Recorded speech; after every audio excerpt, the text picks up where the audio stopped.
O, pagkatapos sila pumupo, sinulog ginagawa. Ayan na, Batangas Bulalo. Uy, ito pala si Shawi, yung Bulalo. Asan na tayo makakain? Yung sikat na Bulalo sa Batangas.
Doon kami nakatira.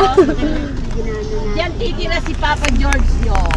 Yes, why not? Abi, ayan ang nabali. Oo nga! Ayaw ko dyan.